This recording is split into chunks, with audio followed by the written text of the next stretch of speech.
ಕೂಡ ಹುಚ್ಚರು, ಇವರಿಬ್ಬರಿಗೂ ಹುಚ್ಚು ಹಿಡಿದಿದೆ ಅಂತ ಹೇಳಿ ಸಣ್ಣ ನೀರಾವರಿ ಸಚಿವ ಬೋಸರಾಜು ಈ ರೀತಿಯ ಹೇಳಿಕೆಯನ್ನು ಕೊಟ್ಟಿದ್ದಾರೆ.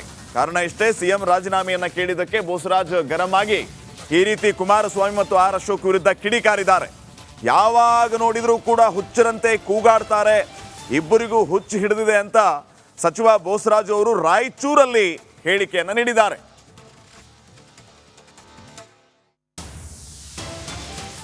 ಹುಚ್ಚಿಡ್ದಂಗೆ ಹೊಡೆದು ಏನು ಬೇಕೋ ಅದನ್ನು ಮಾತಾಡ್ತಾ ಇದ್ದಾರೆ. ಈಗ ಅವ್ರ ಮೇಲೆ 50 ಕೋಟಿ ಲಂಚ ಕೇಳಿದ್ರೆ ಅಂತೇಳಿ ನೇರವಾಗಿ ರೆಕಾರ್ಡ್ ಮಾಡಿ ಪೊಲೀಸ್ ಕೇಸ್ ಮಾಡಿ FIR ಮಾಡಿದ್ದಾರೆ. ಅದಕ್ಕೆ ಏನು ಉತ್ತರ ಕೊಡ್ತಾರೆ? ಅಶೋಕ್ ಅವ್ರ ಮೇಲೆ ಕೇಸ್ ಆಗಿ FIR ಆಗಿದೆ, ಏನು ಉತ್ತರ ಕೊಡ್ತಾರೆ? ಯಡಿಯೂರಪ್ಪರ ಮೇಲಂತೂ 100 ಕೇಸ್ ಇದಾವೆ, ಏನು ಉತ್ತರ ಕೊಡ್ತಾರೆ?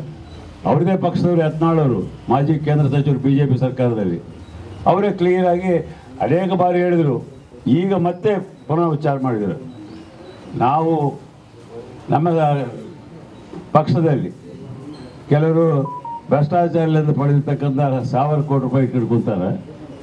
ಈ ಸರ್ಕಾರನ ತೆಗೆದು ಅವರು ಮುಖ್ಯಮಂತ್ರಿ ಆಗಬೇಕಂತ ಪ್ರಯತ್ನ ಮಾಡ್ತಾ ಇದ್ದಾರೆ ನಮ್ಮ ಪಕ್ಷದವರು ಅಂತೇಳಿ ಅವರೇ ಸ್ವತಃ BJP ನಾಯಕರೇ ಹೇಳ್ತಾರೆ. ಇವತ್ತು ಇದಕ್ಕಿಂತ ಹೆಚ್ಚಿನ ಸಾಕ್ಷಿ ಅದಕ್ಕೆ ಉತ್ತರ ಕೊಡಬೇಕಲ್ಲ. ಕುಮಾರಸ್ವಾಮಿ ಅವರು, ವಿಜಯೇಂದ್ರವರು, ನಮ್ಮ ಯಡಿಯೂರಪ್ಪನವರು, ಅಶೋಕ್ ಅವರು ಅದಕ್ಕೆ ಯಾವುದೇ ಉತ್ತರ ಕೊಡೋಂಗಿಲ್ಲ. ಅವ್ರ ಹೈಕಮಾಂಡ್ನವರು ಅಮಿತ್ ಶಾ ಅವರು, ಮೋದಿಯವರು ಸಹಿತ ಅದ್ರ ಬಗ್ಗೆ ಏನು ಮಾತಾಡ್ತಾ ಇಲ್ಲ. ಹುಚ್ಚಿಡ್ದಂಗೆ ಹೊಡೆದು ಏನು ಬೇಕೋ ಅದನ್ನು ಮಾತಾಡ್ತಾ ಇದ್ದಾರೆ. ಈಗ ಅವ್ರ ಮೇಲೆ 50 ಕೋಟಿ ಲಂಚ ಕೇಳಿದ್ರೆ ಅಂತೇಳಿ ನೇರವಾಗಿ ರೆಕಾರ್ಡ್ ಮಾಡಿ ಪೊಲೀಸ್ ಕೇಸ್ ಮಾಡಿ FIR ಮಾಡಿದ್ದಾರೆ. ಅದಕ್ಕೆ ಏನು ಉತ್ತರ ಕೊಡ್ತಾರೆ? ಅಶೋಕ್ ಅವ್ರ ಮೇಲೆ ಕೇಸ್ ಆಗಿ FIR ಆಗಿದೆ, ಏನು ಉತ್ತರ ಕೊಡ್ತಾರೆ? ಯಡಿಯೂರಪ್ಪರ ಮೇಲಂತೂ 100 ಕೇಸ್ ಇದಾವೆ, ಏನು ಉತ್ತರ ಕೊಡ್ತಾರೆ? ಅವ್ರದೇ ಪಕ್ಷದವರು ಯತ್ನಾಳ್ ಅವರು ಮಾಜಿ ಕೇಂದ್ರ ಸಚಿವರು BJP ಸರ್ಕಾರ. ನ್ಯೂಸ್ಗೆ ಸ್ವಾಗತ. ನಾನು ಶ್ರೀಪಾದ್ ಪಾಟೀಲ್. ಸಿಎಂ ಸಿದ್ದರಾಮಯ್ಯ ಅವರಿಗೆ ಮೂಡ ತಲೆ ಬಿಸಿ ಸದ್ಯಕ್ಕೆ ಕಮ್ಮಿಯಾಗುವ ಯಾವ ಲಕ್ಷಣಗಳು ಕೂಡ ಕಾಣಿಸ್ತಾ ಇಲ್ಲ. ಈಗಾಗಲೇ ಸಿಎಂ ಸಿದ್ದರಾಮಯ್ಯ ವಿರುದ್ಧ ಸಂಕಟಗಳ ಮೇಲೆ ಸಂಕಟ. ಈ ಮಧ್ಯೆ ಲೋಕಾಯುಕ್ತ ತನಿಖೆಯನ್ನ ಚುರುಕುಗೊಳಿಸಿದೆ, ಸ್ಥಳ ಮಹಜರಿಗೆ ಮುಂದಾಗ್ತಾ ಇದೆ. ಇವತ್ತು ವಿಜಯನಗರ ಬಡಾವಣೆಯಲ್ಲಿ ಸ್ಥಳ ಮಹಜರನ್ನ ಮಾಡಲಿಕ್ಕಿದೆ ಲೋಕಾಯುಕ್ತ. ದೂರುದಾರ ಸ್ನೇಹಮಯಿ ಕೃಷ್ಣ ಜೊತೆಗೆ ಈ ಸ್ಥಳ ಮಹಜರು ನಡೀಲಿಕ್ಕಿದೆ. 2 ದಿನದ ಹಿಂದೆ ಕೆಸರೆ ಗ್ರಾಮದಲ್ಲಿ ಸ್ಥಳ ಮಹಜರು ಆಗಿತ್ತು. ಅಂದ್ರೆ ಮೂಲ ಜಮೀನೇನಿದೆ 3 ಎಕರೆ 16 ಗುಂಟೆ, ಅಲ್ಲಿ ಸ್ಥಳ ಮಹಜರಾಗಿತ್ತು. ಈಗ ವಿಜಯನಗರ ಬಡಾವಣೆಯಲ್ಲಿ ಸ್ಥಳ ಮಹಜರು ಆಗುತ್ತೆ.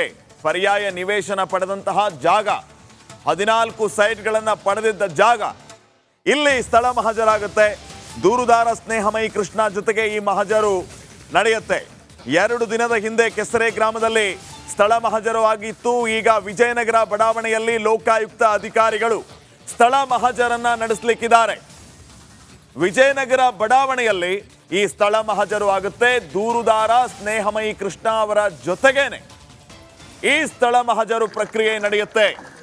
ಲೋಕಾಯುಕ್ತ ಅಧಿಕಾರಿಗಳು ಈಗಾಗಲೇ ಆ 3 ಎಕರೆ 16 ಗುಂಟೆಯ ಕೆಸರೆ ಗ್ರಾಮದಲ್ಲಿ 2 ದಿನದ ಹಿಂದೆ ಸ್ಥಳ ಮಹಜರನ್ನು ನಡೆಸಿದ್ರು. ಈ ಕೆಸರೆ ಗ್ರಾಮದ್ದು ಸ್ಥಳ ಮಹಜರ ಆಗಿದೆ, ಮೂಲ ಜಮೀನಿಂದು. ಈಗ ಸದ್ಯಕ್ಕೆ ವಿಜಯನಗರ ಬಡಾವಣೆ ಅಂದ್ರೆ ಪರ್ಯಾಯ ಸೈಟ್ ತೆಗೆದುಕೊಂಡಂತಹ ಆ ವಿಜಯನಗರ ಬಡಾವಣೆಯಲ್ಲಿ ಸ್ಥಳ ಮಹಜರು ಆಗ್ಲಿಕ್ಕಿದೆ. ಕಂಪ್ಲೇಂಟ್ ಕೊಟ್ಟಿರುವ ಸ್ನೇಹಮಯಿ ಕೃಷ್ಣ ಅವರ ಜೊತೆಗೆ ಈ ಸ್ಥಳ ಮಹಜರ್ ಆಗುತ್ತೆ.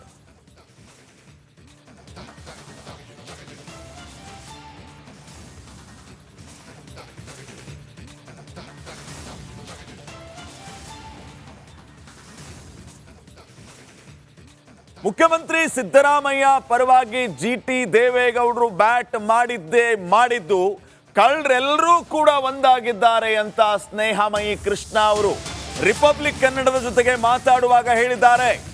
ಸಿದ್ದರಾಮಯ್ಯ ಪರವಾಗಿ GT ದೇವೇಗೌಡ ನಿನ್ನೆ ದಸರಾ ವೇದಿಕೆಯಲ್ಲಿ ಮಾತಾಡಿದ್ರು.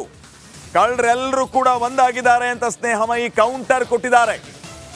GT ದೇವೇಗೌಡರ ಕುಟುಂಬಕ್ಕೂ 50-50 ಅನುಪಾತದ ಅಡಿ ಸೈಟ್ ಸಿಕ್ಕಿದೆ. ರಿಪಬ್ಲಿಕ್ ಕನ್ನಡಕ್ಕೆ ಸ್ನೇಹಮಯಿ ಕೃಷ್ಣ ಸ್ಫೋಟಕ ಹೇಳಿಕೆ. ಮೂಡ ಹಗರಣದ ಎಲ್ಲ ಕಳ್ಳರು ಒಂದಾಗಿದ್ದಾರೆ, ಇವರೆಲ್ಲರೂ ಕಳ್ಳರು, ಈ ಕಳ್ಳರೆಲ್ಲರೂ ಕೂಡ ಒಂದಾಗಿದ್ದಾರೆ, ಎಲ್ಲರೂ ಒಗ್ಗಟ್ಟಾಗಿ ಸಭೆಗಳನ್ನ ಮಾಡ್ತಾ ಇದ್ದಾರೆ, ನನ್ನ ಹೋರಾಟ ಹತ್ತಿಕ್ಕುವ ಕೆಲಸ ನಡೀತಾ ಇದೆ. ರಿಪಬ್ಲಿಕ್ ಕನ್ನಡಕ್ಕೆ ಸ್ನೇಹಮಯಿ ಕೃಷ್ಣ ಎಕ್ಸ್ಕ್ಲೂಸಿವ್ ಹೇಳಿಕೆ ಕೊಟ್ಟಿದ್ದಾರೆ. ಏನು ಮಾತಾಡಿದ್ದಾರೆ ನೋಡೋಣ. ಸಿಎಂ ವಿರುದ್ಧ ಲೋಕಾಯುಕ್ತದಲ್ಲಿ FIR ದಾಖಲಾಗಿದೆ. ಲೋಕಾಯುಕ್ತ ಅಧಿಕಾರಿಗಳು ತನಿಖೆಲ್ಲ ಚುರುಕುಗೊಳಿಸಿದ್ದಾರೆ. ಈಗಾಗಲೇ ಏನು 3 ಎಕರೆ 16 ಗುಂಟೆ ಜಮೀನೆಲ್ಲ ಸರ್ವೇನ ಮಾಡಿದ್ರು. ಇವತ್ತು ಅಧಿಕೃತವಾಗಿ ಸಿಎಂ ಅವರು ಪತ್ನಿ ಪಡೆದಿರುವಂತಹ ಸೈಟ್ ನಿವೇಶನಕ್ಕೆ ಕರ್ಕೊಂಡು ಬಂದಿದ್ದಾರೆ. ನಮ್ಮ ಜೊತೆಗೆ ಮಾತಾಡೋದಕ್ಕೆ ಸ್ನೇಹಮಯಿ ಕೃಷ್ಣ ಅವರ ಮಾತಾಡಿಸ್ತಾ ಹೋಗ್ತೀನಿ. ಸರ್, ಇವತ್ತು ಯಾವೆಲ್ಲ ಜಾಗ ಕರ್ಕೊಂಡು ಹೋಗ್ತಾ ಇದ್ದಾರೆ ಸರ್ ಇವತ್ತು? ಸರ್, ಅದೇನು ಶ್ರೀಮತಿ ಪಾರ್ವತಿ ಹೆಸರಿಗೆ 14 ನಿವೇಶನ ಮಂಜೂರಾತಿಯಾಗಿದೆ. ಆ ಎಲ್ಲ 14 ನಿವೇಶನಗಳು ಕೂಡ ಮಹಾಜನಗಳನ್ನ ನಡೆಸ್ತಾ ಇರೋದು. ಇವತ್ತು ಎಲ್ಲಿಗೆ ಸರ್? ಮೊದಲಿಗೆ ಯಾವ ನಿವೇಶನ ಎಲ್ಲಿದೆ ಸರ್ ಜಾಗ ಇದು? ಸರ್, ಇದು 3ನೇ ಹಂತ, ವಿಜಯನಗರ 3ನೇ ಹಂತದಲ್ಲಿ ಇರತಕ್ಕಂಥ 80 ಅಡಿ ಅಳತೆಯ ನಿವೇಶನ ಇದು. ಇದ್ರ ಮಹಾಜನ ಇವಾಗ ಮಾಡ್ತಾ ಇದ್ದಾರೆ. ಸೊ ಇದಾದ ನಂತರ ಮುಂದಿನ ನಿವೇಶನ ಮಹಾಜನ ಮಾಡ್ತಾ ಇರೋದು. ತೆರಿಗೆ ಮೇಲೆ ಚೆನ್ನಾಗಿ ನಡೀತದೆ, ಹೇಗೆ ನಂಬಿಕೆ ಇದೆ ಹೇಗೆ ಸರ್ ಲೋಕಾಯುಕ್ತ ಅಧಿಕಾರಿಗಳ ವಿರುದ್ಧ? ಸರ್, ಈಗ ಸದ್ಯಕ್ಕೆ ನಡೀತಾ ಇದೆ. ಮುಂದಿನ ದಿನಗಳಿಗೆ ಏನು ಮಾಡ್ತಾ ನೋಡೋಕ್ಕಾಗಲ್ಲ. ಎಲ್ಲೇ ಕೂಡ GT ದೇವೇಗೌಡ ಹೇಳಿಕೆ ಗಮನಿಸಿದ್ರಿ ಸರ್. ಎಲ್ಲ ಒಂದು ಕಡೆ GT ದೇವೇಗೌಡ CM ಸಿದ್ದರಾಮಯ್ಯ ಒಂದಾಗ್ತಾ ಇದ್ದಾರೆ ಅಂತ ಅನ್ನಿಸ್ತದೆ ಸರ್ ಈ ಪ್ರಕರಣದಲ್ಲಿ.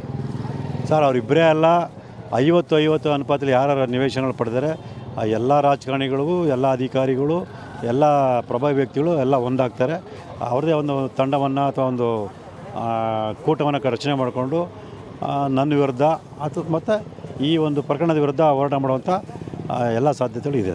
ಈ ದಿಢೀರೇ ಸಿದ್ದರಾಮಯ್ಯ ವಿರುದ್ಧ ಸ್ನೇಹ ಬೆಳೆಸೋಕೆ ಏನು ಕಾರಣ ಅಂತ ಸರ್? ಸರ್, ಅದು ಅವ್ರು ಇದುವರೆಗೆ ಏನು ತಿಳ್ಕೊಂಡ್ರು, ಸ್ನೇಹಮಯಿ ಕೃಷ್ಣ ಬರೀ ಸಿದ್ದರಾಮಯ್ಯರ ಮತ್ತು ಅವ್ರ ಕುಟುಂಬದ ವಿರುದ್ಧ ಮಾತ್ರ ಹೋರಾಟ ಮಾಡ್ತಾ ತಿಳ್ಕೊಂಡ್ರು. ಈಗ ತನಿಖೆ ಮತ್ತು ಈ ವಿಚಾರಣೆ ನೋಡಿದಾಗ 50-50 ಅನುಪಾತದಲ್ಲಿ ಯಾರು ಅಕ್ರಮ ನಿವೇಶನ ಪಡ್ತಾರೆ, ಸೊ ಎಲ್ಲರ ವಿರುದ್ಧ ತನಿಖೆ ನಡೆದು ಕಂಡು ಬಂದಿರೋದ್ರಿಂದ ಈಗ ಎಲ್ಲರೂ ಒಂದಾಗ ಸಾಧ್ಯತೆ ಸಹಜವಾಗಿ ಬಂದಿದೆ. ಅವ್ರಿಗಾದ್ರೂ ಭಯ ಕಾಡ್ತಿದೆ ಹೇಗೆ ಸರ್ ಅಂತ ಈ ಪ್ರಕರಣದಲ್ಲಿ? ಖಂಡಿತವಲ್ಲ ಸರ್. ಈಗ ಅವ್ರ ಕುಟುಂಬದ ಹೆಸರಲ್ಲೂ ಕೂಡ ಈ ಥರ 50-50 ಮೇಲೆ ಅಕ್ರಮ ನಿವೇಶನಗಳು ಪಡೆದಿರೋದ್ರಿಂದ ಮುಂದಿನ ದಿನಗಳಲ್ಲಿ ಅವರು ಕೂಡ ಆರೋಪಿಗಳಾಗೋ ಸಾಧ್ಯತೆ ಇರೋದ್ರಿಂದ ಅವರಿಗೆ ಸಹಜವಾಗಿ ಭಯ ಕಾಡುತ್ತೆ.